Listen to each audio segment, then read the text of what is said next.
first of all, let's define the term. What's a conservatarian? Well, it's not my term. It's a term that I started seeing, probably from 2007 onwards, at the end of the Bush administration, among people who were disappointed with the Bush administration and some young people who didn't quite find themselves in line with traditional conservatives, but weren't libertarians either. These are people who say to you, when I'm around libertarians, I feel conservative. When I'm around conservative, I feel libertarian. And the gist of it is they're with the libertarians on gay marriage and on the legalization of drugs and on federalism, but they're with the conservatives on immigration and on foreign policy and mostly on abortion. And you decided that this group needed a manifesto.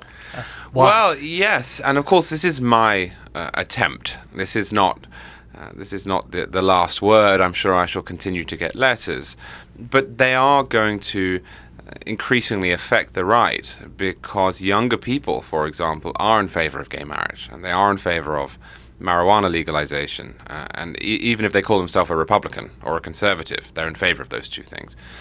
That's going to cause the Republican Party some problems in the near future because older conservatives are not in favor of those things.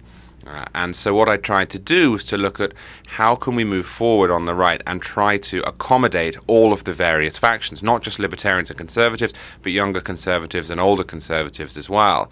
And I hope what I've done is given a blueprint, a roadmap for that, that also doubles perhaps as a roadmap for how to fix a divided country.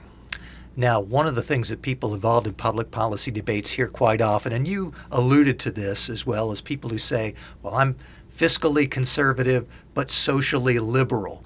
Your book sort of takes on that notion and says, well, it's not quite that easy to break it down exactly that way. Why not?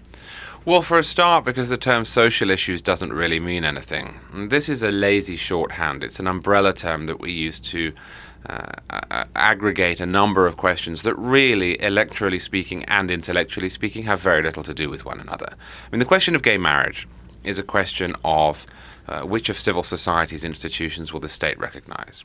The question of abortion is at what point is a life and who should defend it, if at all. And the question of drug legalization is at what point should the state intervene in the market for drugs.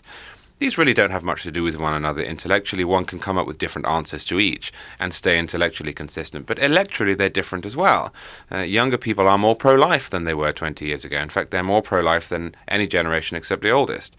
But they are in favor of marijuana legalization and they are in favor of gay marriage. So I think it's too easy to say, well, Republicans just need to become more socially liberal. We need to define what we mean. We also need to remember that there are an awful lot of older Republicans who vote for the Republican Party precisely because they're socially conservative. You cannot just jettison them overnight and expect to win elections.